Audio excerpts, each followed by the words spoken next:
اللهم اجعل في قلبي نورا بسم اللہ الرحمن الرحیم۔ جالینوس نے اپنے دستوں کو تیار کر لیا۔ مدائن پر خوف و ہراس طاری تھا۔ فارس کے اس مرکزی شہر کے لوگوں کے کانوں میں یہی ایک آواز پڑتی تھی کہ آج فلاں جگہ سے فوج بھاگ آئی ہے اور آج مسلمان فلاں شہر یا فلاں قصبے پر قابض ہو گئے ہیں۔ ان شہروں اور قصبوں سے لوگ بھاگ کر مدائن پہنچ رہے تھے۔ اب شہر میں یہ خبر پھیل گئی کہ مروان شاہ اور جابان بھی شکست کھا گئے ہیں اور جالینوس آگے جا رہا ہے۔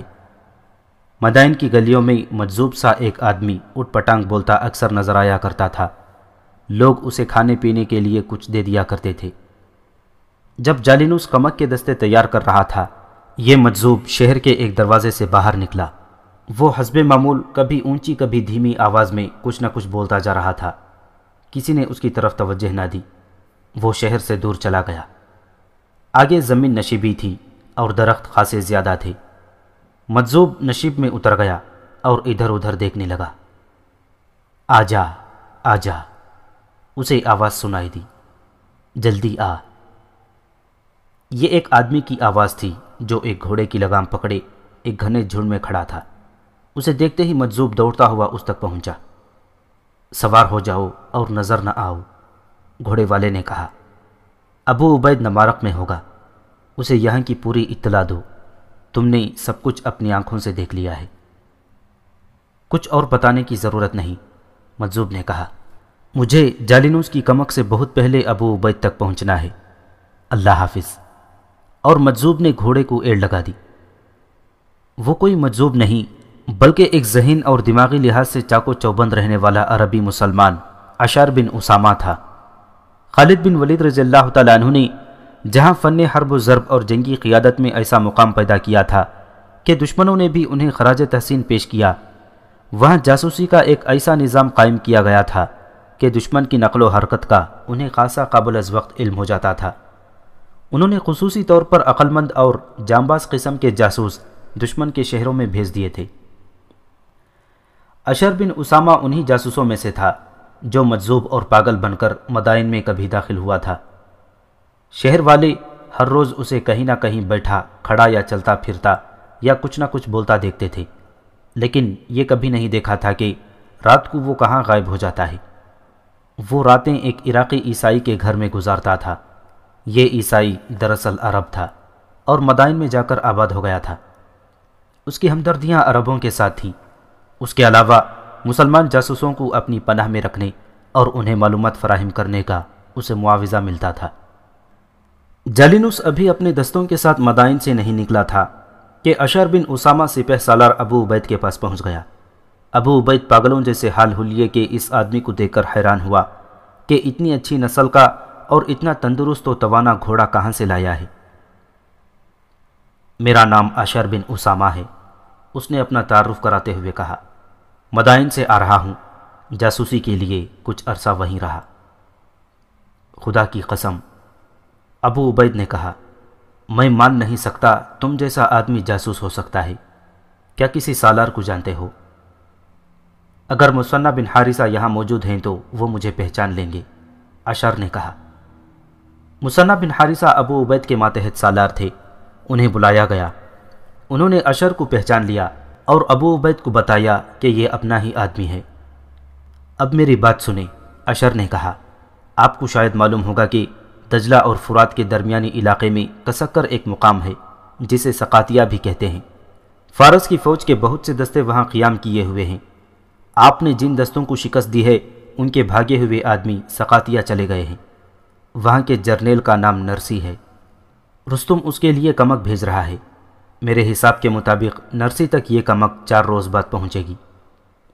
اشر بن اسامہ نے ابو عبید اور مثنی کو بتایا کہ جالینوس کتنی کمک لا رہا ہے۔ ابو عبید کے لیے یہ اطلاع بڑی قیمتی تھی۔ ابن حارثہ، ابو عبید نے مثنی بن حارثہ سے کہا، جو تجربہ اب تک تجھے حاصل ہو چکا ہے وہ مجھے حاصل نہیں، لیکن ہم جالینوس کی کمک سے پہلے سقاتیہ پہنچ جائیں تو خدا کی قسم ہم فارسیوں کی کمر توڑ ڈالیں گے۔ اللہ کا نام لے ابو عبید، مصنع بن حارثہ نے کہا، فوراً کوچ کا حکم دے۔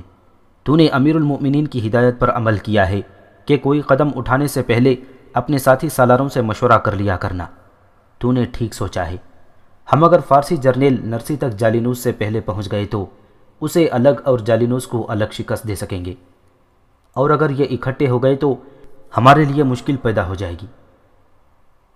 ابو عبید نے اسی وقت کوچ کا حکم دے دیا۔ اس نے سالاروں، نائب سالاروں وغیرہ کو بتا دیا کہ وہ کہاں جا رہے ہیں اور ہدف کیا ہے۔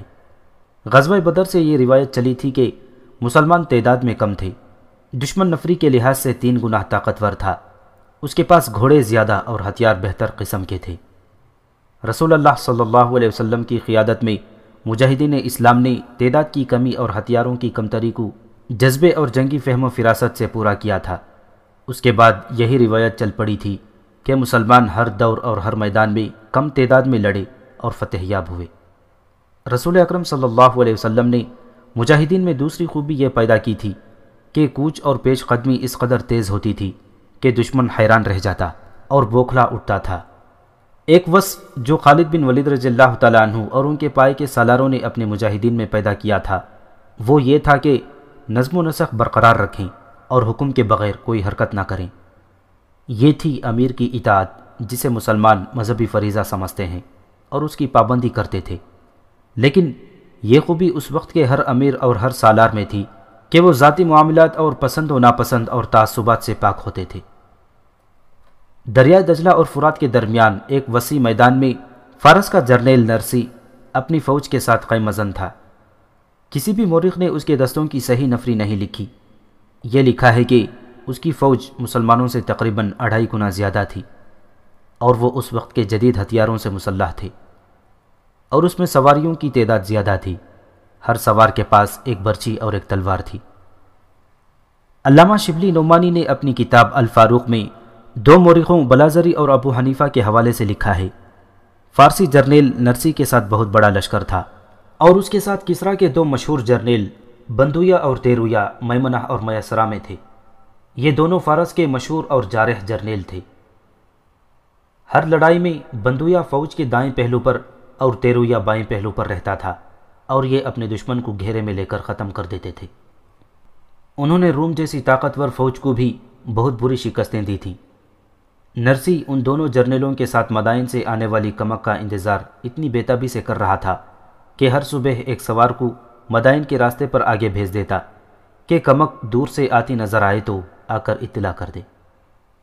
نرسی کی اس فوج میں کچھ ایسی صورت پیدا ہو گئی تھی جس سے فوج کا جذبہ مجروح ہو گیا تھا۔ یہ صورت مروان شاہ اور جابان کے ان فوجیوں نے پیدا کی تھی جو نمارق کی لڑائی میں مجاہدین سے شکست کھا کر بھاگے اور سقاطیہ نرسی کی فوج کے کیمپ میں جا پناہ لی تھی۔ شکست کی خفت کو مٹانے کے لیے انہوں نے مسلمانوں کی بہادری بلکہ خونخواری کی ایسی خوفناک باتیں بتائیں جیسے مسلمان انسان نہیں، جنات اور بھوت ہوں۔ ہم جنوں بھوتوں سے تو نہیں لڑ سکتے۔ بھاگے ہوئے ہر سپاہی کی زبان پر یہ الفاظ تھے۔ نرسی کے دستوں کو یہ بھی پتہ چل چکا تھا کہ نمارق میں فارس کے دونوں جرنیل پکڑے اور مارے گئے ہیں۔ جابان ابھی لاپتہ تھا۔ مورخ طبری نے لکھا ہے کہ جابان رستم اور ملکہ فارس کے سامنے جانے سے گریز کر رہا تھا۔ اس سے نرسی کے دستوں میں مزید دہشت پیدا ہو گئی تھی، اور یہ سب بزدل ہیں جو اپنے جرنیلوں کو مروا کر بھاگ آئے ہیں۔ ایک روز نرسی اپنے دستوں سے خطاب کر رہا تھا، یہ بھگوڑے غدار ہیں، میرا حکم چلے تو میں انہیں مقدس زرتشت کی آگ میں زندہ جلا دوں۔ یہ غیرت والے ہوتے تو زندہ واپس نہ آتے۔ یہ اب عورتوں کی طرح ڈرے ہوئے بے بنیاد باتیں کر رہے ہیں۔ انہیں چاہیے کہ اپنے بھائیوں کا حوصلہ بڑھائیں اور اپنا قومی جذبہ مضبوط کر کے عہد کریں کہ مسلمانوں سے شکست کا انتقام لیں گے۔ ان کی باتیں مت سنو، یہ جھوٹ بول رہے ہیں۔ کیا آپ کو یقین ہے کہ آپ کی آج کی تقریر سے اپنے سپاہیوں کا لڑنے کا جذبہ مضبوط ہو جائے گا؟ شام کھانے کے دوران جرنیل بندویا نے جرنیل نرسی سے پوچھا۔ نہیں، نرسی نے کہا، میں ہر روز اپنے مخبروں سے سپاہیوں کے جذبے اور جنگی امور کے متعلق پوچھتا رہتا ہوں۔ ان سب پر مسلمانوں کی دہشت طاری ہو چکی ہے۔ خالد بن ولید رضی اللہ تعالیٰ عنہ کو یہ آسمان سے اتری کسی ہولناک مخلوق میں سے سمجھتے ہیں۔ میں نے اسی لیے مدائن سے کمک منگوائی ہے کہ وہاں سے جو سپاہی آئیں گے وہ مسلمانوں سے بالکل ناواقف ہوں گے اور مسلمانوں کے خوف سے آزاد ہوں گے، ورنہ ہمیں کمک کی ضرورت نہیں تھی۔ جرنیل نے تیرویا سے کہا، کمک کو پہنچ جانا چاہیے تھا، ہم رستم اور ملکہ فارس کو اچھی خبریں سنائیں گے، سقاتیہ کو ہم مسلمانوں کا قبرستان بنا دیں گے۔ بندویا نے کہا۔ ابو عبید کے مجاہدین کی پیش قدمی بہت تیز تھی، لیکن راستے میں دریا حائل ہو گیا۔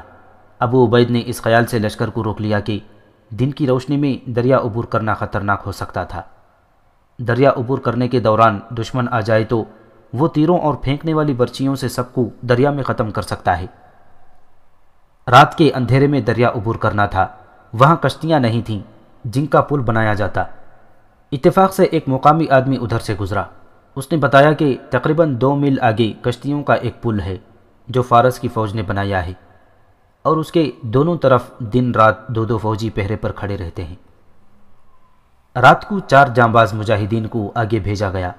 پل سے ذرا ہی دور 2-3 مجاہدین چھپ گئے اور ایک پہرہ داروں کے پاس چلا گیا۔ اس نے دونوں کو باتوں میں لگا لیا اور انہیں باتوں باتوں میں پل سے ادھر لے آیا۔ 3 مجاہدین جھاڑیوں کے پیچھے سے اٹھے اور ان دونوں فارسیوں کو دبوچ کر ان کے گلے گھونٹ دیے اور مار دیا۔ ان کے کپڑے اتار کر 2 مجاہدین نے پہنے اور پل کی دوسری جانب چلے گئے۔ وہ سپاہی انہیں اپنے آدمی سمجھے۔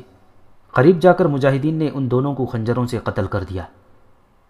ایک مجاہد پیچھے جا کر ابو عبید کو اطلاع دے آیا کہ راستہ صاف ہے۔ ابو عبید نے پیش قدمی کا حکم دیا اور پل پر آ کر بے خوف و خطر دریا پار کر لیا۔ جالینوس اپنے دستوں کے ساتھ مدائن سے چل پڑا تھا، لیکن اس کے سامنے بڑا لمبا راستہ تھا۔ ابو عبید نے تو جالینوس سے پہلے سقاتیہ پہنچنے کی دوڑ لگا رکھی تھی۔ اگلی شام ابو عبید کا لشکر سقاتیہ کے قریب پہنچ گیا۔ اس وقت لڑائی شروع نہیں کی جا سکتی تھی۔ اب لشکر کو دشمن سے چھپایا نہیں جا سکتا تھا۔ قریب ہی ایک گاؤں میں گئے اور اعلان کیا کہ رات کو گاؤں میں کوئی بچہ بھی باہر نہ نکلے۔ اس کے ساتھ ہی گاؤں کے ارد گرد پہرے کھڑے کر دیے گئے۔ اس احتیاطی انتظام کے باوجود یہ توقع نہیں رکھی جا سکتی تھی کہ فارسیوں کو مجاہدین کے لشکر کا کوئی پتہ نہیں چلے گا۔ فارسیوں کی اگلے دن کی لڑائی کی تیاری کو درہم برہم کرنے کے لیے یہ کارروائی کی گئی کہ رات کو جب فارسیوں کا لشکر سویا ہوا تھا تو 20 مجاہدین کی 2 پارٹیوں نے ایک دوسری کے بعد لشکر پر شبخون مارے۔ دوسری پارٹی نے یہ کارروائی کی کہ شبخون کے دوران گھوڑوں کی رسیاں کاٹ ڈالیں اور گھوڑوں کو تلواروں کی نوکیں چبھو کر دوڑا دیا۔ گھوڑوں نے کیمپ میں قیامت بپا کر دی۔ ان 2 شبخونوں نے فارسیوں کو جانوں کا بھی نقصان پہنچایا اور بہت سے سپاہی شدید زخمی ہو کر اگلے روز کی لڑائی کے لیے ہی نہیں بلکہ لمبے عرصے کے لیے میدان جنگ میں آنے سے معذور ہو گئے۔ یہ تو نفری کا نقصان تھا۔ اصل نقصان یہ پہنچا کہ ان دستوں پر پہلے ہی مسلمانوں کا جو ڈر سا بیٹھ گیا تھا اس میں اضافہ ہو گیا۔ شبخون مسلمانوں کا خصوصی طریقہ جنگ تھا جس میں انہوں نے غیر معمولی مہارت حاصل کر لی تھی۔ شبخون میں بڑے ہی مضبوط حوصلے اور جسمانی پھرتیلے پن کی ضرورت ہوتی تھی۔ یہ اوصاف مسلمانوں میں تھے، اور یہ اوصاف مسلمانوں میں اس لیے تھے کہ وہ ایک نظریے، ایک عقیدے کے فروغ اور تحفظ کے لیے لڑ رہے تھے۔ ان کے ذہن و دل میں اللہ اور رسول اللہ صلی اللہ علیہ وسلم کی خوشنودی تھی۔ غیر مسلم مورخوں نے بھی لکھا ہے کہ مسلمان اپنے مذہبی عقیدے کے جنون کی کیفیت سے لڑتے تھے، اور دوسری قوموں کی فوجیں اپنے بادشاہوں اور جنرلوں کے حکم سے لڑتی تھیں۔ یہ پہلو خاص طور پر پیش نظر رکھنے والا ہے کہ جس دور کی یہ داستان پیش کی جا رہی ہے اس دور میں مسلمانوں کی کوئی باقاعدہ فوج نہیں ہوا کرتی تھی۔ سپہ سالار سے سپاہی تک سب رضاکار ہوتے تھے، سب اپنی رضا و رغبت سے ایک جذبے سے سرشار میدان جنگ میں جاتے تھے۔ اس جنون، اس نظریے اور اس جذبے کا یہ کرشمہ تھا کہ ابو عبید کے جانبازوں نے ایک ہی رات میں 2 شبخون مارے اور دشمن کی جنگی تیاریوں اور خیمہ گاہ کو درہم برہم کر آئے۔ ایک یورپی تاریخ نویس نے اپنی انگریزی کتاب اسلام اور آتش پرست میں لکھا ہے کہ فارسیوں کے اس کیمپ میں کئی سپاہیوں کو یہ کہتے سنا گیا کہ یہ حملہ آور مسلمان انسان نہیں ہیں۔ صبح طلوع ہو رہی تھی۔ جرنیل نرسی، بندویا اور تیرویا رات بھر کے جاگے ہوئے تھے اور دستوں کو منظم کرنے کے لیے بھاگ دوڑ کر رہے تھے۔ وہ دیکھو، یہ ایک بلند آواز تھی جس میں گھبراہٹ کا لرزہ تھا۔ اس آواز کی گھبراہٹ سارے کیمپ میں پھیل گئی۔ ہر کوئی ادھر دیکھ رہا تھا۔ 10,000 مجاہدین کا لشکر جنگ کی ترتیب میں آ رہا تھا۔ کیمپ میں کھلبلی بپا ہو گئی، حالانکہ فارسیوں کی نفری کم از کم 30,000 تھی، جس میں زیادہ سوار تھے۔ ان کے تینوں جرنیلوں کی حالت بہت بری ہو رہی تھی۔ کمک نہیں پہنچی، نرسی بار بار کہہ رہا تھا۔ دوسرے دونوں جرنیل اپنے دستوں کو ترتیب میں لا رہے تھے۔ جالینوس کمک لے کر مدائن سے چل پڑا تھا، لیکن اس کے سامنے 2 پڑاؤ کی مسافت تھی۔ ابو عبید، مثنی بن حارثہ نے اپنے سپہ سالار ابو عبید سے کہا، کیا تم دشمن کو حملے میں پہل کرنے کا موقع دے رہے ہو؟ ان کی تعداد اور ان کے گھوڑے دیکھو۔ ابو عبید مجاہدین کے لشکر کو 4 حصوں میں تقسیم کر کے صف آرا کر چکا تھا۔ چوتھا حصہ ریزرو میں تھا، جسے ابو عبید نے اپنے پیچھے رکھا تھا۔ مثنی بن حارثہ کی للکار سنتے ہی ابو عبید نے لشکر کو حملے کا حکم دے دیا۔ اس نے دائیں اور بائیں پہلوؤں کے دستوں کو پہلے ہی حکم دے رکھا تھا کہ حملہ ہوتے ہی وہ دائیں اور بائیں پھیل جائیں اور دشمن کے عقب میں جانے کی کوشش کریں۔ مثنی بن حارثہ دائیں پہلو پر تھے۔ وہ خالد بن ولید رضی اللہ تعالیٰ عنہ کے بائے کے سالار تھے، اور خالد رضی اللہ تعالیٰ عنہ کے ماتحت انہوں نے رومیوں کے خلاف گھمسان کے معرکے لڑے تھے اور خالد سے بڑے کارآمد داؤ پیچ سیکھے تھے۔ اس کے علاوہ مثنی نے عہد کر رکھا تھا کہ فارسیوں کو فیصلہ کن شکست دے کر آتش پرستی کے باطل کو ہمیشہ کے لیے ختم کرنا ہے۔ 10,000 مجاہدین کا یہ لشکر مثنی بن حارثہ لے کر آئے تھے۔ اس داستان کے شروع میں بیان ہو چکا ہے کہ مثنی بن حارثہ خلیفہ حضرت ابوبکر صدیق رضی اللہ تعالیٰ عنہ کی زندگی میں مدینہ یہ درخواست لے کر گئے تھے کہ انہیں ایک لشکر مل جائے تو وہ سلطنت فارس کو بنیادوں سے اکھاڑ دیں گے۔ اس وقت حضرت ابوبکر صدیق رضی اللہ تعالیٰ عنہ بستر مرگ پر تھے۔ انہوں نے حضرت عمر کو وصیت کی تھی کہ مثنی کو لشکر تیار کر کے دینا ہے۔ حضرت ابوبکر صدیق رضی اللہ تعالیٰ عنہ کی وفات کے بعد حضرت عمر اور مثنی بن حارثہ نے جس طرح عراق کے محاذ کے لیے لشکر تیار کیا تھا وہ پہلے تفصیل سے بیان ہو چکا ہے۔ اب سقاطیہ کے مقام پر مثنی دائیں پہلو پر تھے اور ان کے ساتھ سوار زیادہ تھے۔ انہیں غالباً معلوم تھا کہ فارسی جرنیل بندویا اور تیرویا پہلوؤں سے حملہ کرنے کے ماہر ہیں۔ مثنی اپنے دستوں کو بڑی تیزی سے اتنی دور باہر کو لے گئے کہ فارسیوں کا پہلو ان کے اندر آ گیا۔ بائیں پہلو پر ایک صحابی سالار سلیط بن قیس رضی اللہ تعالیٰ عنہ تھے۔ انہوں نے بھی مثنی بن حارثہ والی چال چلی اور اپنے دستے کو دور بائیں طرف لے گئے اور فارسیوں کے پہلو کو اپنے گھیرے میں لے لیا۔ مجاہدین کا یہ حملہ ایسا اچانک اور اتنا شدید تھا کہ فارس کی یہ فوج زیادہ دیر ٹھہر نہ سکی۔ پیچھے دریا تھا۔ مثنی اور سلیط نے پہلوؤں سے فارسیوں کو گھیرے میں لے لیا۔ فارسی سپاہیوں کا لڑنے کا حوصلہ پہلے ہی کمزور ہو گیا تھا۔ گزشتہ رات کے شبخون نے الگ دہشت طاری کر دی تھی۔ فارسی بڑھ کر حملے کرنے کے بجائے دفاعی لڑائی لڑنے لگے اور اس کے ساتھ ہی بعض نے بھاگنا بھی شروع کر دیا۔ وہ دریا میں کود رہے تھے۔ زیادہ دیر نہیں گزری تھی کہ میدان فارسیوں کی لاشوں سے اٹ گیا۔ نرسی کا پرچم گر پڑا اور تینوں جرنیل لاپتہ ہو گئے۔ سپاہی دوڑ دوڑ کر مسلمانوں کے پاس آنے لگے۔ یہ مکمل اور فیصلہ کن شکست تھی۔ اس فتح کے بعد مجاہدین فارسیوں کی خیمہ گاہ اور میدان جنگ سے مال غنیمت اکٹھا کر رہے تھے، اور اشار بن اسامہ سپہ سالار ابو عبید کو ڈھونڈتا پھر رہا تھا۔ سپہ سالار اشر نے ابو عبید کو کہیں دور دیکھ کر پکارا اور اس کے قریب جا کر گھوڑے سے اترا۔ کیا خبر لائے ابن اسامہ؟ ابو عبید نے اشر سے پوچھا۔ مدائن سے آنے والی کمک یہاں سے ایک پڑاؤ دور ہے، اشر نے کہا۔ آج رات مدائن کے یہ دستے بارسما کے قریب پڑاؤ کریں گے۔ اشر نے میدان جنگ کی حالت دیکھ کر کہا، خدا کی قسم آپ نے تو آتش پرستوں کی کمر توڑ ڈالی ہے۔ یہ اللہ کا کرم اور تیری محنت کا کرشمہ ہے ابن اسامہ، ابو عبید نے کہا۔ تو مدائن سے جو خبر لایا تھا وہ ہمارے کام آئی۔ یہ تیری جاسوسی کا ثمرہ ہے۔ کمک کی نفری کتنی ہے؟ اتنی ہے کہ جتنی آپ نے یہاں کاٹ بھی دیا ہے اور بھگا بھی دیا ہے، اشر نے جواب دیا۔ اس کا سالار جالینوس ہے، جسے فارس کے لوگ میدان جنگ کا دیوتا کہتے ہیں۔ کمک میں سوار دستے پیادوں سے زیادہ ہے۔ اشر بن اسامہ بڑا ہی ہوشیار جاسوس تھا، جو مدائن سے خبر لایا تھا کہ مدائن سے نرسی کو کمک جا رہی ہے اور نرسی سقاطیہ کے مقام پر ہے۔ ابو عبید نے جب اپنے لشکر کو سقاطیہ کی طرف کوچ کا حکم دیا تھا اسی وقت اشر کو اس علاقے کی طرف روانہ کر دیا تھا جدھر سے مدائن سے سقاتیہ کو کمک نے گزرنا تھا۔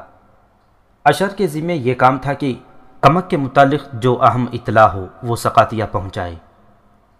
اشر یہودی پیشوا کے بہروپ میں گیا تھا اور بروقت اطلاع لے آیا کہ کمک بارسما پہنچنے والی ہے اور رات وہاں پڑاؤ کرے گی۔ لیکن سپہ سالار اشر بن اسامہ نے ایک اور خبر سنائی، آپ کمک پر بے خبری میں حملہ نہیں کر سکیں گے۔ میں نے راستے میں اس سقاتیہ کی لڑائی میں بھاگے ہوئے سواروں کو بارسما کی طرف جاتے دیکھا ہے۔ میں نے 2 سواروں کو آپس میں اس لڑائی کی باتیں کرتے بھی سنا ہے۔ میں وہی سمجھ گیا تھا کہ میرے بھائیوں نے سقاتیہ کا میدان مار لیا ہے، آپ کو سنبھل کر جانا پڑے گا، دشمن نے کہیں گھات نہ لگا رکھی ہو۔ میدان جنگ کے بھگوڑے گھوڑ سوار کچھ دیر تک بارسما پہنچ جائیں گے، ان سے اس لڑائی کی خبریں سن کر وہ اپنے دستوں کو رات کو بھی تیاری کی حالت میں رکھے گا۔ اللہ ہمارے ساتھ ہے ابن اسامہ، ابو عبید نے کہا، تو جا اور کچھ آرام کر لے، ہم نے سورج غروب ہوتے ہی بارسما کی طرف کوچ کر جانا ہے۔ ابو عبید نے اپنے سالاروں مثنی بن حارثہ اور سلیط رضی اللہ تعالیٰ عنہ بن قیس کو بلایا اور انہیں بتایا کہ اشعر کیا خبر لایا ہے۔ کیا یہ بہتر نہیں ہوگا کہ ہم بارسما کی طرف پیش قدمی کریں؟ ابو عبید نے دونوں سالاروں سے پوچھا، یا تم یہ بہتر سمجھتے ہو کہ جالینوس کا یہاں انتظار کیا جائے؟ میں فوراً پیش قدمی کرنا چاہتا ہوں۔ بے شک یہی بہتر ہوگا، مثنی نے کہا، جالینوس کو بھگوڑے فوجی خبردار کر چکے ہوں گے اور وہ ہمارے لڑنے کے طریقے بھی اسے بتا چکے ہوں گے۔ مجھے ایک اور خطرہ نظر آ رہا ہے، ابو عبید نے کہا، اگر ہم جالینوس کا انتظار یہیں کرتے رہیں تو ہو سکتا ہے وہ مدائن سے مزید دستے منگوا لے۔ اس کی نفری پہلے ہی ہم سے 2.5-3 گنا ہے، ہماری نفری شہیدوں اور زخمیوں نے کم کر دی ہے اور کم از کم 1000 مجاہدین کو یہاں چھوڑنا پڑے گا۔ تمام مال غنیمت اور دشمن کے سینکڑوں گھوڑے یہیں رہیں گے۔ 2 دریاؤں پر کشتیوں کے جو پل ہیں ان پر بھی قبضہ کرنا ہے۔ سب سے زیادہ ضروری یہ ہے کہ جالینوس کو مہلت نہ دی جائے کہ وہ مدائن سے کمک منگوا سکے۔ 1000 آدمی یہاں چھوڑو، زخمیوں کو مرہم پٹی کے لیے ان کے پاس رہنے دو اور کوچ کی تیاری کرو۔ چلنے سے پہلے میں ان کے ساتھ 1-2 باتیں کرنا چاہتا ہوں۔ غروب آفتاب سے کچھ دیر پہلے جالینوس نے بارسما کے مقام پر پہنچ کر اپنے دستوں کو روک لیا اور پڑاؤ کا حکم دیا۔ لشکر فوراً خیمے گاڑنے میں مصروف ہو گیا۔ جالینوس کا خیمہ کھڑا کر دیا گیا اور اس کے اندر گدوں والا پلنگ اور گھروں کے کمروں جیسا فرنیچر رکھ دیا گیا۔ اندر ریشمی پردے لگ گئے۔ یہ بہت بڑا خیمہ تھا جس کے 2 حصے تھے، اندر سے یہ محل کے 2 کمرے لگتے تھے۔ جالینوس اپنے خیمے میں داخل ہو کر بیٹھا ہی تھا کہ اس کے حفاظتی دستے باڈی گارڈز کا کمانڈر خیمے میں آیا اور جالینوس کو بتایا کہ جہاں وہ کمک لے کے جا رہے ہیں وہاں سے زخمی سوار آ رہے ہیں۔ ایک کو وہ اپنے ساتھ لایا تھا، وہ کوئی جونیئر کمانڈر تھا جو تھوڑا سا زخمی تھا۔ جالینوس باہر نکل آیا اور غصے سے اس زخمی سے پوچھا کہ سقاتیہ میں کیا ہوا ہے۔ اس زخمی عہدیدار نے اسے تفصیل سے بتایا کہ عربوں نے گزشتہ رات 2 شبخون مارے اور صبح طلوع ہوتے ہی حملہ کر دیا۔ زخمی عہدیدار نے لڑائی کی تفصیل یوں سنائی جیسے مسلمانوں کی تعداد اور جنگی طاقت بہت زیادہ تھی۔ ان کی تعداد مشکل سے 10,000 تھی۔ جالینوس نے قہر بری آواز میں کہا، اور تم کم و بیش 30,000 حرام خور تھے، اپنے زخم دکھاؤ۔ اتنا سا زخم کھا کر تم بھاگ آئے؟ جالینوس نے اس کی ٹانگ کا معمولی سا زخم دیکھ کر کہا، تم 200 سپاہیوں کی کمانڈر تھے، تم اکیلے نہیں بھاگے، تمہارے پیچھے پیچھے 200 سپاہی بھاگ آئے۔ اتنے میں جالینوس کے دستوں کا ایک افسر اس کے پاس آیا اور اسے بتایا کہ اسے سقاتیہ کے ایک بھگوڑے نے بتایا ہے کہ نمارق سے اپنی فوج کے آدمی بھاگ کر سقاتیہ پہنچے اور انہوں نے نرسی، بندویا اور تیرویا کے دستوں میں عربی مسلمانوں کی بہادری اور خونخواری کی ایسی خوفناک باتیں سنائیں کہ سقاتیہ کے دستوں میں بے دلی پھیلا دی۔ سقاتیہ کی شکست اسی کا نتیجہ ہے۔ وہاں کے بھگوڑے ہمارے کیمپ میں آ رہے ہیں، اس افسر نے کہا۔ مجھے بتایا گیا ہے کہ وہ ویسی ہی فرضی کہانیاں ہمارے سپاہیوں کو سنا رہے ہیں۔ میرا حکم سب تک پہنچا دو، جالینوس نے کہا۔ ہمارے دستوں کا کوئی آدمی سقاتیہ کے کسی بھگوڑے کو اپنے خیمے میں داخل نہ ہونے دے، نہ کوئی کسی بھگوڑے کے پاس بیٹھ کر اس کی باتیں سنے۔ سقاتیہ سے آنے والے کسی بھی فوجی کے عہدے کا لحاظ نہ کیا جائے۔ انہیں علیحدہ رکھا جائے اور اپنے تمام دستوں کو ایک جگہ صفوں میں کھڑا کر دو، میں آتا ہوں۔ اسلام اور سرزمین عرب کی ناموس کے محافظوں، سقاتیہ میں سپہ سالار ابو عبید مجاہدین کے لشکر سے مخاطب تھا۔ واللہ بما تعملون بصیرہ، تم جو کچھ کرتے ہو سب اللہ کی نظر میں ہے۔ تم راہ حق پر جہاد کے لیے گھروں سے نکلے ہو، اللہ کا حکم ہے جس کی تم تعمیل کر رہے ہو اس کا اجر تمہیں اللہ ہی دے گا۔ اللہ کا اجر دیکھو، اللہ کے دین کے منکروں کی لاشیں دیکھ لو۔ یہ فوج تعداد میں تم سے 3 گنا زیادہ تھے، اللہ نے تمہیں ان پر فتح و نصرت عطا کی۔ یہ تمہارا انعام ہے، تمہیں دنیا میں ملا ہے، اور جو انعام آخرت میں ملے گا وہ بے حساب ہوگا۔ آج تمہارا حق تھا کہ تم آرام کرتے، لیکن آگ کے ان پجاریوں کا ایک اور لشکر یہاں ہے، ایک رات کی مسافت پر پڑاؤ کیے ہوئے ہے۔ یہ لشکر ان کی مدد کے لیے آ رہا تھا، جن سے کوئی ایک بھی زندہ یہاں موجود نہیں۔ زندہ رہنے والے بھاگ گئے ہیں اور وہ وہاں پہنچ رہے ہیں جہاں ان کی کمک ٹھہری ہوئی ہے۔ تم تھکے ہوئے ہو، وہ تازہ دم ہیں، ہم ان پر فوراً حملہ کرنا چاہتے ہیں۔ اپنی روحانی قوتیں بیدار کر لو اور اللہ کے حضور سرخرو ہو جاؤ۔ اجمیوں پر ثابت کر دو کہ عربی اللہ کے محبوب بندے ہیں اور عربوں کو اللہ نے رسالت سے نوازا ہے۔ اور مت سنو ان کی باتیں جو سقاتیہ سے بھاگ آئے ہیں۔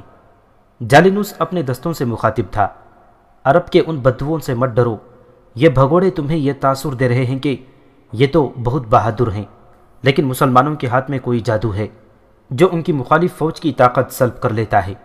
میں نے ان بھگوڑوں کو الگ کھڑا رکھا ہے، یہ زرتشت کے گنہگار بندے ہیں، یہ سلطنت فارس کے غدار ہیں، ان کے چہرے دیکھو، یہ منحوس چہرے ہیں۔ مسلمان اپنے مذہب کو سچا مذہب کہتے ہیں، تم انہیں شکست دے کر ثابت کر دو کہ مذہب تمہارا سچا ہے۔ تم نے ان کا نام و نشان مٹا کر ان کے مذہب کو ہمیشہ کے لیے ختم کر دینا ہے، پھر ان کا ملک عرب بھی سلطنت فارس میں شامل ہوگا۔ مت بھولو کہ تم نے رومیوں کی جنگی طاقت کو اپنے گھوڑوں کے سموں تلے کچلا ہے۔ فارس کی فوج کے تم جیسے بہادروں نے ہرقل کو شکست دی ہے، جسے رومی جنگ کا دیوتا کہا کرتے تھے۔ آج رات تم نے ہوشیار رہنا ہے، خیمہ گاہ کے ارد گرد سنتریوں کی نفری زیادہ ہوگی۔ مسلمان شاید فتح کے نشے میں شبخون مارنے آ جائیں گے، وہ آئیں تو ان میں کوئی زندہ نہ جائے گا۔ خیمہ گاہ کے باہر ہی انہیں گھیر کر ان کے جسموں کا قیمہ بنانا ہے۔ میں سقاتیہ کی طرف سے آنے والے راستوں پر گھات کا انتظام کر رہا ہوں۔ جالینوس نے اپنے دستوں کو گرما بھڑکا کر بیدار کر دیا اور سقاتیہ کے بھگوڑوں کو مجرموں کی طرح الگ کر دیا کہ وہ کسی کے ساتھ بات بھی نہ کر سکیں۔ ابو عبید کا لشکر سقاتیہ سے چل پڑا۔ اب مجاہدین کی تعداد 9000 سے کچھ کم تھی، کچھ شہید ہوئے، بہت سے زخمی ہوئے اور چند سو مجاہدین کو پیچھے چھوڑ دیا گیا۔ مجاہدین کے جسم تھکن سے چور تھے، ایک روز پہلے انہوں نے کوچ کیا تھا، رات بیدار رہے اور اگلے دن بڑے گھمسان کی لڑائی لڑی، اور اس کے بعد فوراً بارسما کی طرف پیش قدمی کا حکم مل گیا۔ گھوڑے بھی تھکے ہوئے تھے۔ ابو عبید نے گھوڑ سوار مجاہدین سے کہا تھا کہ وہ راستے میں پیادوں کو گھوڑے دیتے رہیں تاکہ انہیں سارا سفر پیدل نہ طے کرنا پڑے۔ بہت سے پیادہ مجاہدین کو فارسیوں کے گھوڑے مل گئے تھے۔ جالینوس نے رات بھر اپنے دستوں کو بیدار رکھا تھا اور اس نے خیمہ گاہ سے کچھ دور ایک ایسے علاقے میں جہاں مٹی کے ٹیلے اور وسیع کھڈ تھے 2 جگہوں پر گھات لگا دی تھی۔ رات گزر گئی، کچھ بھی نہ ہوا۔ مجاہدین تازہ دم ہوتے تو ان کی رفتار تیز ہوتی۔ ابو عبید کے ساتھ مثنہ بن حارثہ اور سلید بن قیس رضی اللہ تعالیٰ عنہ جیسے منجھے ہوئے سالار تھے۔ ان کے مشورے ابو عبیدہ کے لیے بڑے کارآمد ثابت ہوئے۔ بارسما کی طرف ان کا کوچ ایک کالم کی صورت میں تھا، لیکن بارسما سے کچھ دور سالاروں نے اپنے لشکر کو جنگی ترتیب میں پھیلا دیا۔ اس ترتیب میں یہ لشکر کم و بیش 1 میل تک پھیل کر آگے بڑھ رہا تھا۔ جالینوس کے ارد گرد 200 سوار گھات میں چھپے ہوئے تھے۔ انہیں معلوم نہیں تھا کہ مسلمان کس ترتیب میں آ رہے ہیں۔ وہ اچانک مجاہدین کو نظر آ گئے۔ انہوں نے بھاگنے کی کوشش کی، لیکن انہیں گھوڑوں پر سوار ہونے کی بھی مہلت نہ ملی۔ مجاہدین نے انہیں گھیرے میں لے لیا اور کسی ایک کو بھی زندہ نہ چھوڑا۔ ان کے گھوڑے اور برچھیاں پیادہ مجاہدین کو دے دی گئیں اور ان مجاہدین کو سوار دستوں میں شامل کر لیا گیا۔ جالینوس کو قبل از وقت اطلاع مل گئی کہ مسلمان آ رہے ہیں۔ اس وقت سورج کچھ اوپر اٹھ آیا تھا۔ جالینوس نے اپنے دستوں کو فوراً جنگی ترتیب میں آنے کا حکم دیا۔ اسے معلوم نہیں تھا کہ مسلمان جو 1 میل وسعت میں دائیں بائیں کو پھیلے ہوئے ہیں وہ کیا چال سوچ کر آ رہے ہیں۔ بلازری نے لکھا ہے کہ جالینوس نے غالباً یہ سوچا تھا کہ مسلمان کل کی لڑائی اور رات بھر کے سفر کے تھکے ہوئے ہیں۔ اس نے مسلمانوں کے قلب پر حملہ کر دیا۔ ابو عبید اسی حصے میں تھا اور پرچم اسی کے ہاتھ میں تھا۔ ابو عبید نے 3 بار نعرہ لگایا، اللہ اکبر، اللہ اکبر، اللہ اکبر۔ اس کے ساتھ ہی مسلمان مقابلے کے لیے تیار ہو گئے۔ آج عربوں کی زندگی اجمیوں کے ہاتھ میں ہے، یہ جالینوس کا نعرہ تھا۔ فارسی تازہ دم تھے، وہ کسی میدان جنگ سے نہیں بلکہ مدائن سے آرام کے شب و روز گزار کر آئے تھے۔ گزشتہ شام جالینوس کے حکم سے ارد گرد کے دیہات سے اس کے فوجی لوگوں کی بھیڑ بکریاں اور مویشی جبراً کھول لائے تھے اور انہیں ذبح کر کے سپاہیوں کو کھلا دیا گیا تھا۔ سپاہیوں کو اور زیادہ خوش کرنے کے لیے کھانے کے ساتھ اس میں مفت شراب تقسیم کی گئی تھی، اور یہ لڑائی عربوں کو بہت مہنگی پڑے گی۔ جالینوس نے اپنے خطاب میں سپاہیوں سے کہا تھا، اور تم مالا مال ہو جاؤ گے۔ عربوں نے ہر شہر سے بہت سونا لوٹا ہے، یہ سب ان کے پاس ہے، یہ سب تمہارا مال ہے۔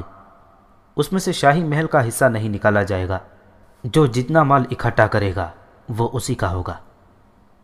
فارسیوں کا حملہ اتنا شدید تھا کہ ابو عبید کے قلب کے دستے اس کے آگے قدم نہ جما سکے۔ کچھ تو وہ حملے کی شدت سے پیچھے اور زیادہ تر دانستہ پیچھے ہٹنے لگے تاکہ فارسی اور آگے آ جائیں۔ مسلمان ہوش و حواس اور حوصلہ قائم رکھ کر بے جگری سے مقابلہ کرتے ہوئے پیچھے ہٹ رہے تھے۔ کچھ وقت گزرا تو جالینوس کو اپنے عقب میں شور و غل سنائی دیا۔ اس نے ادھر دیکھا تو اس کے اوسان خطا ہو گئے۔ اس نے اپنی فوج کے 2 حصوں کو مسلمانوں کے پہلوؤں پر حملہ کرنے کے لیے پیچھے چھوڑے تھے، ان پر عقب سے حملہ ہو گیا تھا۔ ان دونوں حصوں کے افسر اور سپاہی اپنے دستوں کے حملے کا تماشا دیکھ رہے تھے کہ ان پر عقب، دائیں اور بائیں سے حملہ ہو گیا۔ یہ حملہ اتنا اچانک تھا کہ فارسی بوکھلا گئے۔ انہیں یہ تو پتہ ہی نہ چلا کہ حملہ آوروں کی تعداد ان سے بہت کم ہے، وہ ان کی تعداد بہت زیادہ سمجھ رہے تھے۔ انہوں نے مدائن میں مسلمانوں کے فتوحات اور اپنی فوج کی ہر جگہ شکست کی خبریں بھی سنی تھی، اور یہ بھی سنا تھا کہ مسلمان وحشی اور خونخوار ہیں جو اپنی جانوں کی پرواہ نہیں کرتے۔ تاریخ نویس ابن خلقان نے لکھا ہے کہ خود جالینوس بوکھلا گیا۔ اس کے لیے یہ حملہ متوقع تو تھا، اسے معلوم تھا کہ مسلمانوں کے پہلوؤں کے دستے بھی ہیں، لیکن اسے یہ توقع نہیں تھی کہ تھکے ماندے مسلمان اتنی جلدی حملہ کر دیں گے۔ اس کے پیچھے والے دستے عقبی حملے کے دباؤ سے آگے گئے اور اپنے ان دستوں میں چلے گئے جنہوں نے مسلمانوں کے قلب پر حملہ کیا تھا۔ اس طرح جالینوس کی ترتیب اور تنظیم گڈمڈ ہو گئی۔ فارسی سوار اپنے گھوڑوں تلے اپنے ہی پیادوں کو کچل رہے تھے۔ فارسی تعداد میں زیادہ تھے، مسلمان کم تعداد کی وجہ سے انہیں پوری طرح گھیرے میں نہ لے سکے۔ فارسی لڑائی سے نکل نکل کر بھاگنے لگے۔ اتنے میں جالینوس کا پرچم غائب ہو گیا۔ مجاہدین نے نعرے لگانے شروع کر دیے، ان کا پرچم گر گیا ہے۔ فارسیوں میں بھگدڑ مچ گئی، مجاہدین نے انہیں چن چن کر مارا۔ جالینوس نے مدائن جا کر دم لیا۔ جالینوس سے پہلے چند گھڑ سوار میدان جنگ سے بھاگ کر مدائن پہنچے تھے۔ رستم کو پتہ چل گیا اور اس نے ان سب کو بلایا۔ رستم کو قہر و غضب کی کیفیت میں دیکھ کر یہ بھگوڑے کانپنے لگے۔ انہوں نے لڑائی کی تفصیل سنائی۔ رستم غصے سے باولا ہو گیا۔ جالینوس کہاں ہے؟ اس نے گرجتی ہوئی آواز میں پوچھا۔ کیا وہ مارا گیا ہے؟ کچھ معلوم نہیں۔ ہر سوار نے لا علمی کا اظہار کیا۔ ایک نے کہا پرچم غائب ہو گیا تھا۔ اب میں یہ سننا چاہتا ہوں کہ جالینوس مارا گیا ہے۔ رستم نے کہا اگر وہ زندہ ہے تو اسے میں مار ڈالوں گا۔ اس وقت رستم کے پاس ایک بزرگ مفکر آ بیٹھا تھا۔ رستم باہر کھڑا غصے سے گرج رہا تھا۔ یہ واقعہ تاریخ کے دامن میں محفوظ ہے کہ رستم کے متعلق مشہور تھا کہ وہ علم نجوم میں مہارت رکھتا تھا اور آنے والے حالات و واقعات کی پیش گوئی کیا کرتا تھا۔ بزرگ مفکر نے اسے اندر بلایا۔ کیا ہو گیا ہے رستم؟ بزرگ نے پوچھا۔ مروان شاہ، جابان، نرسی، بندویا، تیرویا، اس کے بعد جالینوس بھی مسلمانوں سے شکست کھا گیا ہے، رستم نے کہا۔ میں نے سنا ہے کہ تم نے ستاروں کی گردش سے حساب لگا رکھا تھا کہ سلطنت فارس کا انجام ٹھیک نہیں ہوگا، بزرگ نے پوچھا۔ ہاں، رستم نے جواب دیا، میں نے ایسے ہی کہا تھا۔ پھر تم نے سلطنت کی ذمہ داریاں اپنے سر کیوں لے لی ہیں؟ بزرگ نے پوچھا۔ اقتدار کی ہوس اور حکومت کی لالچ میں، رستم نے جواب دیا۔ رستم کے یہ الفاظ تقریباً ہر مورخ نے لکھے ہیں۔ سقاتیہ کے بعد بارسما کے مقامات پر فارسیوں کی شکست مسلمانوں کی بہت اہم فتوحات تھیں۔ یہ زرخیز اور آباد علاقے تھے۔ بارسما دولت اور طاقت والے جاگیرداروں اور رئیسوں کی بستی تھی۔ وہ ایک اشارے پر اپنی فوج تیار کر سکتے تھے۔ سورج غروب ہو رہا تھا جب 3-4 شہری مجاہدین کے پاس آئے۔ وہ ڈرے ڈرے لگتے تھے۔ انہوں نے مجاہدین سے کہا کہ وہ سپہ سالار سے ملنا چاہتے ہیں۔ مجاہدین نے ملاقات کی وجہ پوچھی تو انہوں نے نہ بتائی، صرف یہ کہا کہ وہ فریاد لے کر آئے ہیں۔ ابو عبید کو اطلاع دی گئی۔ اس نے انہیں فوراً بلا لیا۔ فارس کے بھگوڑے فوجی شکست کھا کر ہمارے گھروں میں گھس آئے ہیں، ان میں سے ایک نے کہا۔ وہ ارد گرد کے دیہات میں پھیل گئے ہیں۔ پہلے انہوں نے ہماری بھیڑیں اور بکریاں اور ہمارے مویشی ہم سے چھینے اور کھا گئے۔ اب وہ ہمارے گھروں میں آ گئے ہیں۔ پہلے انہوں نے کہا تھا کہ کھانا تیار کرو اور کھانے کے ساتھ شراب ضرور ہو۔ ان کا یہ حکم مانا تو انہوں نے ہماری عورتوں پر دست درازی شروع کر دی۔ کسی بھی بستی میں جا کر دیکھیں، کسی کے گھر کی عزت محفوظ نہیں رہی۔ اور یہاں کے جاگیردار جو بادشاہ کے دربار ہی میں ہمیں مجبور کر رہے ہیں کہ ہم ان فوجیوں کو اپنی جوان عورتیں پیش کریں۔ ایک اور فریادی بولا، خدا کی قسم، یہاں کے لوگوں کی عزت ہماری عزت ہے۔ ابو عبید نے بھڑک کر کہا، جہاں اسلام کا سایہ پہنچ گیا ہے وہاں کے نیک و بد کے ذمہ دار مسلمان ہیں۔ ہم کچھ دینے آئے ہیں، لینے نہیں آئے۔ اگر ہم ایسے ہوتے تو تمہارے بھگوڑوں سے پہلے ہم تمہارے گھروں میں پہنچتے اور یہی کچھ کرتے جو تمہارے اپنے فوجی کر رہے ہیں۔ تم جاؤ، ہم آتے ہیں، اور آپ کو 2 رئیسوں کے نام بتا دیتے ہیں، ایک فریادی نے کہا۔ ایک فرق ہے جو بارسما میں بادشاہوں کی طرح رہتا ہے، اور دوسرے کا نام فراونداد ہے۔ وہ یہاں سے کچھ دور اپنی بستی زوابی میں رہتا ہے۔ یہ دونوں شاہی خاندان کے پالتو خوشامدی ہیں۔ ابو عبید نے مثنہ بن حارثہ اور سلیمان بن قیس کو بلایا۔ میں یہیں رہوں گا، ابو عبید نے دونوں سالاروں سے کہا۔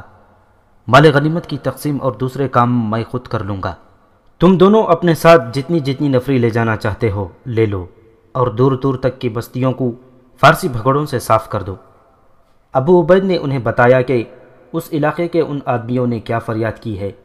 پھر کہا، ان لوگوں کو اعمال اور افعال سے بتاؤ کہ تکریم انسانیت اسلام کے بنیادی اصولوں میں سے ہے۔ یہ لوگ خود توحید اور رسالت کو مان لیں گے۔ مثنہ بن حارثہ نے بارسما کی بستی کو گھیرے میں لے لیا اور چاروں اطراف سے اعلان کرایا کہ فارس کے فوجی باہر نکل آئیں، اور جو فوجی چھپا ہوا ملے گا اسے وہیں قتل کر دیا جائے گا۔ اعلان میں یہ بھی کہا گیا کہ فوجیوں نے جو چیزیں لوگوں کے گھروں میں سے اٹھائی ہیں وہ انہی گھروں کو واپس کر دیں۔ اعلان میں یہ بھی کہا گیا کہ جس گھر میں کوئی فوجی موجود ہے اس گھر کا بڑا آدمی آ کر ہمیں بتائے۔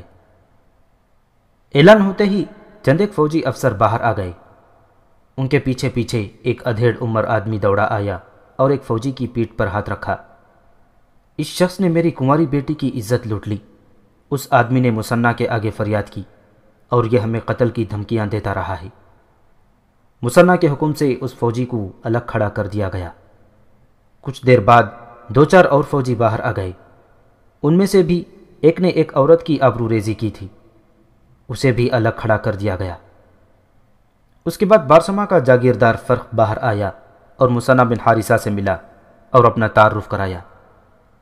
میں آپ سے درخواست کرتا ہوں کہ ان فوجیوں کو معاف کر دیں، فرق نے کہا، اور انہیں مدائن جانے دیں۔ کیا عربوں کو تم جاہل سمجھتے ہو؟ مثنہ نے کہا، کیا میں نہیں سمجھ سکتا کہ تم ان فوجیوں کو ہم سے چھڑا کر ملکہ فارس اور اس کے سپہ سالاروں کو خوش کرنا چاہتے ہو، اور تم ابھی تک اپنے آپ کو ملکہ فارس کی رعایا سمجھ رہے ہو۔ یہ علاقہ اب فارس کی سلطنت سے نکل گیا ہے۔ اگر تم مجرموں کی حمایت کرو گے تو قتل کر دیے جاؤ گے۔ یہ بزدل بھگوڑے ان بے گناہ لوگوں کے مال و متاع اور ان کی عزت کو لوٹ رہے ہیں، اور تم ان کی پشت پناہی کر رہے ہو۔ یہ میری بھول تھی معزز سالار، فرق نے مصنع کے تیور دیکھ کر کہا۔ میں نے یہ نہیں سوچا تھا کہ یہ علاقہ اب آپ کی بادشاہی میں آ گیا ہے۔ ہماری بادشاہی میں ہی نہیں، مصنع نے کہا، اللہ کی بادشاہی میں، اور اللہ کی بادشاہی میں کوئی انسان کسی انسان پر ظلم نہیں کر سکتا۔ ہم انسانوں کو ان کے حقوق اور عدل و انصاف دینے آئے ہیں۔ مجھے بتایا گیا ہے کہ تم اس علاقے کے بادشاہ بنے ہوئے ہو۔ جاؤ اور تمام فوجیوں کو باہر لے آؤ اور انہیں کہو کہ لوگوں کے گھروں سے لوٹا ہوا مال ساتھ لے آؤ۔ فرق دوڑا گیا اور کچھ ہی دیر بعد جالینوس کے دستوں کے فوجی، جن میں چند ایک عہدیدار بھی تھے، باہر آ گئے۔ انہوں نے جو اشیاء لوگوں کے گھروں سے اٹھائی تھیں وہ مصنع کے آگے زمین پر رکھ دیں۔ بستی کے لوگوں کو بلایا گیا کہ وہ اپنی اشیاء شناخت کر کے لے جائیں۔ پھر بستی کے لوگوں سے کہا گیا کہ وہ ان فوجیوں کو پہچانیں جنہوں نے ان کی عزتیں لوٹی ہیں۔ لوگوں نے کم و بیش 20 فوجیوں کو آگے کر کے کہا کہ انہوں نے ان کے گھروں میں منمانیاں کی تھیں۔ مصنع نے ان میں سے ایک کو دھکیل کر آگے کیا اور گھٹنوں کے بل بٹھا کر اس کی گردن جھکا دی۔ اس کے ہاتھوں 27 عورتوں کو آگے لایا جائے، مصنع نے بستی کے لوگوں کے ہجوم سے کہا۔ ذرا وقفے سے ایک نوخیز لڑکی اپنے باپ کے ساتھ آگے آ گئی۔ مصنع نے اپنی تلوار نیام سے کھینچ کر لڑکی کو دی اور اسے کہا کہ اس شخص کی گردن اڑا کر اپنی بے عزتی کا انتقام لے لے۔ لڑکی کی عمر بمشکل 16 برس تھی۔ اس نے تلوار اس فوجی کی گردن پر رکھی اور دونوں ہاتھوں سے اوپر اٹھائی۔ کچھ دیر تلوار اوپر ہی اٹھی رہی اور لڑکی کے ہاتھ کانپنے لگے۔ آخر لڑکی نے تلوار نیچے کر کے مصنع کی طرف بڑھا دی اور وہ رونے لگی۔ ایک مجاہد دوڑ کر آگے آ گیا۔ وہ 20-22 برس عمر کا خوبرو جوان تھا جو صہیب ثقفی کے نام سے مشہور ہو گیا تھا۔ اس کی شہرت غیر معمولی شجاعت کی بدولت تھی۔ اس کا پورا نام صہیب ابن قدر تھا۔ وہ ابو عبید کے قبیلہ ثقیف سے تھا۔ میں اس لڑکی کا انتقام لوں گا، اس نے پرجوش آواز میں کہا، اور اپنی تلوار کے ایک ہی وار سے اس نے اس فارسی کا سر اس کے جسم سے الگ کر دیا۔ اس نے لڑکی کے سر پر ہاتھ رکھ کر کہا، ہم تمہاری عزت کے محافظ ہیں۔ صہیب ثقفی جس تیزی سے آیا تھا اسی تیزی سے واپس جا کر اپنی جگہ چلا گیا، لیکن لڑکی اسے وہیں کھڑی حیرت زدہ نظروں سے دیکھتی رہی۔ مصنع بن حارثہ کے حکم سے باقی آدمیوں کو بھی اسی طرح سزائے موت دی گئی۔ کسی کو مظلوم عورت نے اپنے ہاتھوں قتل کیا اور کسی کا سر کسی مجاہد نے تن سے جدا کر دیا۔ بستی میں سے دوسرے جو فوجی برآمد ہوئے انہیں جنگی قیدی بنا لیا گیا۔ میں آپ کی اطاعت قبول کرتا ہوں، یہ کہہ کر فرق نے اطاعت قبول کر لی۔